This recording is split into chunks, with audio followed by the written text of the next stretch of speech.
कौन दोषी है? मिथिलेश कुमार दोषी है। कौन जात? मिथिलेश कुमार? मिथिलेश कुमार कुर्मी है। उसने कहा कि मेरा घर नालंदा है मौलवी, हमको कुछ तुम नहीं बिगाड़ सकते हो। हमने कहा कि देखिए न्याय मिलता है देर से। नीतीश कुमार का घर नालंदा। हाँ, नीतीश कुमार कुर्मी, उसका भी घर नालंदा। हाँ हाँ, कुर्मी, मिथिलेश कुमार। हाँ, और डट के बोला हमसे कि मेरा कुछ नहीं बिगड़ेगा। और देखिए इतना भ्रष्ट पदाधिकारी का प्रमोशन हो गया, डीओ हो गया वो। हम गए नीतीश कुमार के यहाँ, डेरा पर गए, दरवाजा पर हमको गार्ड रोक दिया। हमके कहा है हमको मिलना है नीतीश से, कैसे नहीं मिलने दे, अभी लॉकडाउन है, नीतीश की चीज नहीं मिलेगा, जाइए उधर बात कीजिएगा। हमको धत्कार के भगा दिया। हम बूढ़ा आदमी थरभसा गए।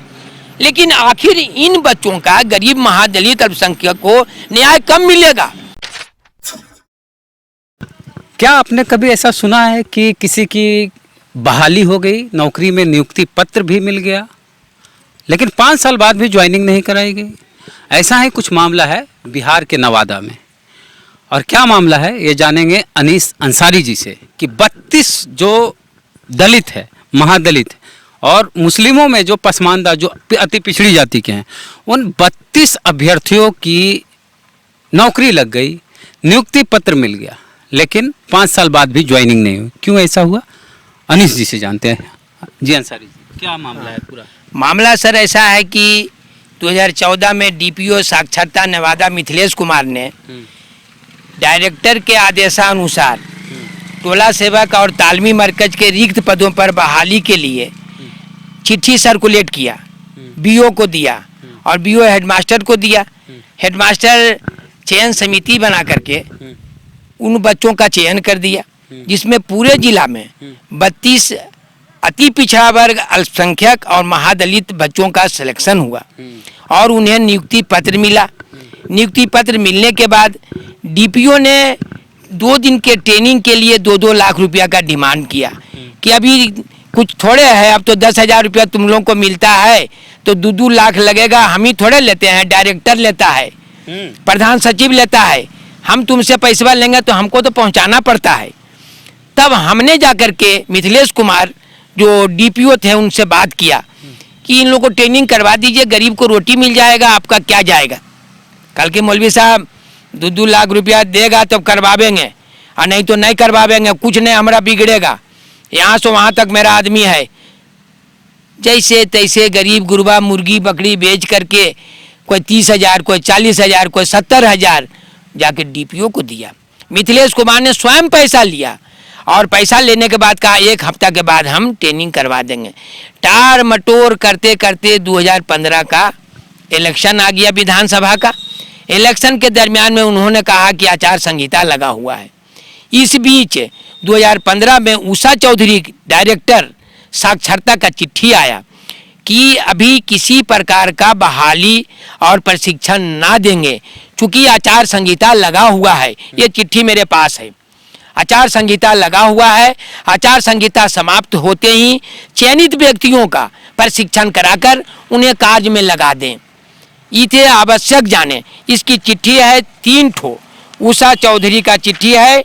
पहला चिट्ठी पत्रांक 1505 दिनांक 21/8/15। दूसरा चिट्ठी है 1981 19/10/15 का। और तीसरी चिट्ठी है 2119 और दिनांक 20/11/15 का ये चिट्ठी है। और इसमें उन्होंने निर्देश दिया है कि आचार संहिता समाप्त होते ही जिले में चयनित अभ्यर्थियों का प्रशिक्षण कराकर उन्हें कार्य में लगा दिया जाए। मैंने मिथिलेश कुमार को कहा, क्यों कहा, मैं चूंकि स्वयं तालमी मरकज हूँ और मैं उनके संपर्क में काम करता था और साक्षरता पर पूरे जिले में बढ़ चढ़ के काम करता था। लड़े सिपाही और नाम हवलदार का काम हम करते थे और नाम मिथिलेश का होता था। उसके लिए फंड आता था, सरकारी पैसा आता था, लेकिन 1 पैसा आज तक हमको नहीं दिया और हम जानते हैं। बात गुजरते चली गई।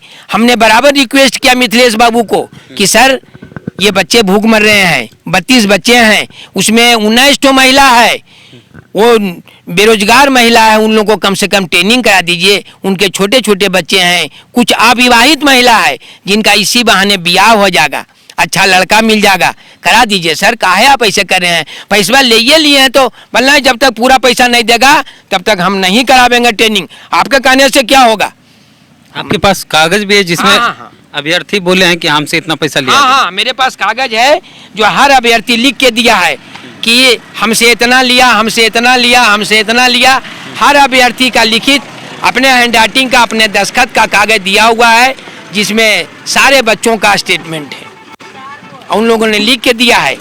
उसके बाद जब वो ट्रेनिंग नहीं करवाए तो हमने सुना कि एक जिला जन शिकायत निवारण कार्यालय बना है, न्यायालय बना है। हम उस न्यायालय में गए और हमने मिथिलेश कुमार पर केस किया। मिथिलेश कुमार ने कहा कि तुम हमारे सिग्नेचर से वेतन पाते हो और तुम हम पर केस किया, हमके हक के लिए केस किया, इन मजबूर बच्चों के लिए हमने केस किया है। यहाँ पर वहाँ नोटिस हुई और वहाँ गए वो, तो जन शिकायत निवारण पदाधिकारी ने कहा कि क्या मिथिलेश बाबू आपने कितने लोगों का बहाली किया, लिस्ट सबमिट कीजिए। तो लिस्ट उन्होंने सबमिट किया जो मेरे पास साक्ष्य के रूप में 32 पन्ने का सारा कागजात है जो देखने की चीज है। 3200 की नियुक्ति पत्र है। 3200 की नियुक्ति पत्र है जो चयन समिति के द्वारा उसका नियुक्ति हुआ है, जो सही है और उसको किसी तरह से छाटा नहीं जा सकता। मतलब नियुक्ति हो गई सबकी, हाँ। लेकिन पैसा के चलते इन लोग को ज्वाइनिंग नहीं कराया गया। पैसा के चलते प्रशिक्षण नहीं दिया गया। 2 दिन का प्रशिक्षण था, प्रशिक्षण के उपरांत ही वो योगदान के लायक रहता है। जब तक प्रशिक्षण नहीं, योगदान नहीं होता है।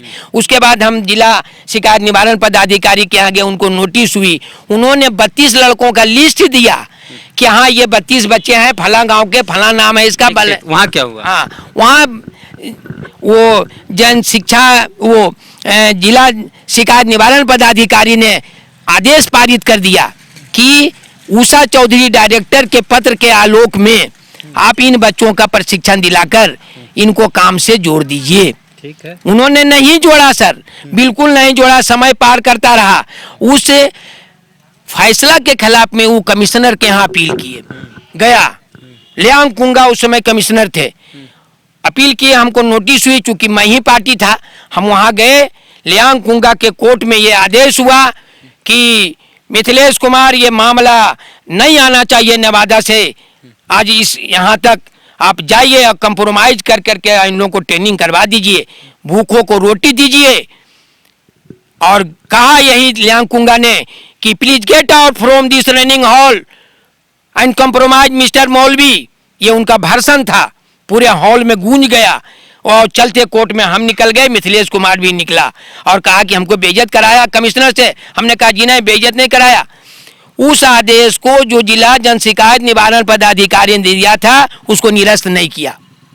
इन्होंने बार बार डिमांड किया कि वहाँ के सर आदेश को निरस्त कर दिया जाए, कि निरस्त नहीं होगा। और किसी से मिले इसको लेके? हाँ, इसको लेकर के हम मिले, लोकल नेता से मिलते रहे और कमिश्नर ने भी ऑर्डर दिया कलेक्टर को कि इसको जांच कर करके आप इसको काम करके 1 महीना के अंदर हमको रिपोर्ट दीजिए। इसके नहीं, कुछ नहीं किया करके ना, बोला कि मिथिलेश को खाली कहा कि कर दीजिए। मनोज बाबू थे डीएम, हमको भी बुलाया, हमने कहा कि सर चिट्ठी ही इसका साक्ष्य है, हमारे बोलने से कुछ नहीं होगा। मनोज बाबू खुद चिट्ठी पढ़े, कहें कि हाँ जी, तो लिखा हुआ आचार संहिता समाप्त होते ही चयनित व्यक्तियों का प्रशिक्षण करा दें, तो आप करा दीजिए। तो जी नहीं सर, 1 लाइन लिख के दे दीजिए। कल के 1 लाइन हम क्या लिख के देंगे? डायरेक्टर का जब ऑर्डर है तो हम लिख के क्या देंगे? सर इसी तरह समय गुजरता गया। फिर हम हाई कोर्ट गए, हाई कोर्ट में भी डिपार्टमेंट को लिखा है कि आप इन लोगों पर मर्सी कीजिए, इन लोग गरीब आदमी हैं, इन लोग के साथ सहानुभूति पूर्वक विचार कीजिए, है ना।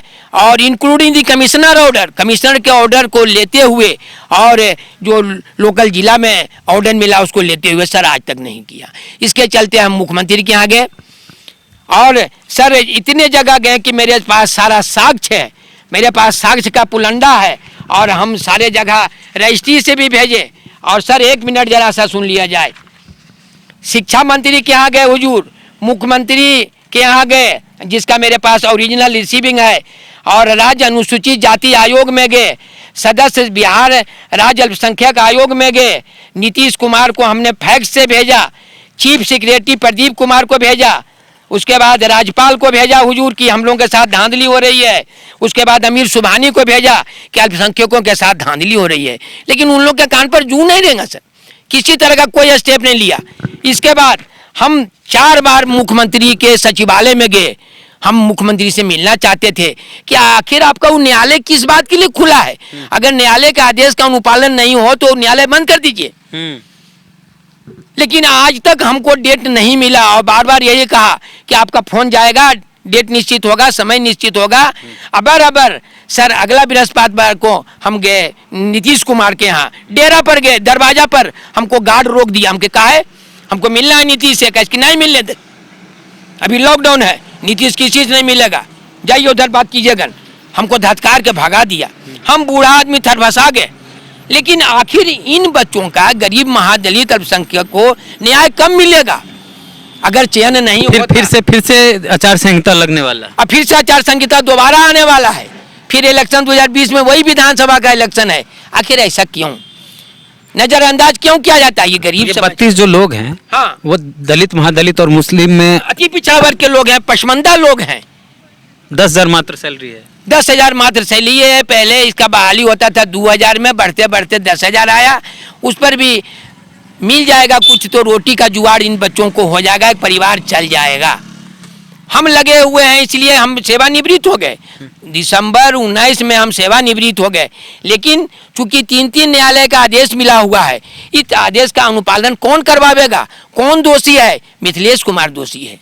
कौन जात? मिथिलेश कुमार। मिथिलेश कुमार कुर्मी है। उसने कहा कि मेरा घर नालंदा है मौलवी, हमको कुछ तुम नहीं बिगाड़ सकते हो। हमने कहा कि देखिए न्याय मिलता है देर से। नीतीश कुमार का घर नालंदा, हाँ, नीतीश कुमार कुर्मी, उसका भी घर नालंदा, हाँ, हाँ, कुर्मी, मिथिलेश कुमार, हाँ। और डट के बोला हमसे कि मेरा कुछ नहीं बिगड़ेगा। और देखिए इतना भ्रष्ट पदाधिकारी का प्रमोशन हो गया, डीओ हो गया। वो अच्छा, अरवल का डीओ है। हाँ, हाँ। और कमिश्नर का बात नहीं माना। कमिश्नर का बात नहीं माना। कमिश्नर चलती कोर्ट में उसको कोर्ट से बाहर कर दिया बेइज्जत कर करके। तब भी नहीं माना। तब भी नहीं माना। बोलिए ये डिपार्टमेंट जो है, ये बड़े बड़े जो पदाधिकारी एसी रूम में बैठ के क्या करते हैं? ये नीतीश क्या करते हैं? आखिर हक कब मिलेगा इन गरीबों का? फिर दूसरा इलेक्शन आ गया, 5 वर्ष बाद भी हक नहीं मिलेगा। अफसोस, हम लोग लास्ट में जहर खा के 32 मर जाएगा बाल बच्चा, उसका परिवार मर जाएगा। अरे बहाली नहीं होती तो संतोष होता। बहाली हो गई, नियोजन पत्र मिल गया, सिर्फ 2 दिन का ट्रेनिंग कराना था। उसके बाद उसको मीटर चालू हो जाता, बेचारे का काम करता, पैसा मिलता, उसको एक रोटी रोजी चलती। मेरा यही कहना है बाबू, और हम सरकार से निवेदन करेंगे इस माध्यम से, आपके माध्यम से, कि इन 32 बच्चों का इंक्वायरी सेटअप कीजिए। आप इंक्वायरी बैठाइए कि आखिर ऐसा किया तो गलती किसकी है। अगर जो गलती किया है उसको सजा मिलनी चाहिए, अगर उसको प्रमोशन मिला है तो डिमोशन मिलनी चाहिए, सजा होनी चाहिए, जेल होना चाहिए, और इन बच्चों को योगदान ट्रेनिंग करा देना चाहिए। चलिए, तो अनीश जी हैं, अनीश अंसारी एक लड़ाई लड़ रहे हैं 32 महादलित, दलित और मुस्लिम समाज के जो अति पिछड़ी जाति के लोग पसमानदा हैं, उनकी बहाली के लिए तालीमी मरकज और टोला सेवक की बहाली हो गई। नियुक्ति पत्र सबको मिल गया, लेकिन ज्वाइन नहीं कराया गया और 5 साल बीत गए। और अनशन भी किए, अनशन भी तोड़वाया गया, सभी 32 हो गया। अखबार में खबर भी ये दिखा रहे हैं। और कमिश्नर के यहाँ गए, डीएम के यहाँ गए, हाई कोर्ट तक चल गए, कुछ नहीं हुआ। जो अधिकारी इस काम को करने वाले थे, जो जिनके जिम्मे ये काम था, वो नालंदा के थे, नीतीश कुमार भी नालंदा के, वे कुर्मी, नीतीश कुमार भी कुर्मी। तो ये सारा खेल ऐसे होता है बिहार में। नीतीश कुमार के राज में कहता है कि जातिवाद नहीं होता, तो ये क्या है फिर? अधिकारी तो डरते नहीं, डीएम कमिश्नर की बात नहीं मानते हैं। नीतीश कुमार के जिले के, नीतीश कुमार की जाति के अधिकारी, अगर किसी की नियुक्ति हुई है और जायज़ तरीके से हुई है और चिट्ठी पत्र पत्रांक सब कुछ है, तो उसे 5 साल से बहाल क्यों नहीं किया गया? क्या पैसों के चलते किसी के पेट पे लात मार दिया जाएगा? यही होता है सुशासन। और ये बुजुर्ग व्यक्ति इतनी लंबी लड़ाई लड़ रहे हैं उनके लिए। आप क्या सोचते हैं इस मुद्दे पे? प्रतिक्रिया अपने कमेंट बॉक्स में ज़रूर दें। और फेसबुक पे वीडियो देखें तो वीडियो को ज़रूर शेयर करें, ताकि लोगों को पता चले कि बिहार में क्या होता है, नीतीश कुमार की सरकार में क्या होता है। यूट्यूब पे वीडियो देख रहे हैं, हमारे चैनल के सब्सक्राइबर नहीं है तो चैनल को सब्सक्राइब कर लीजिए, बेल आइकन जरूर दबाइएगा। चलते हैं। जय भीम, जय भारत।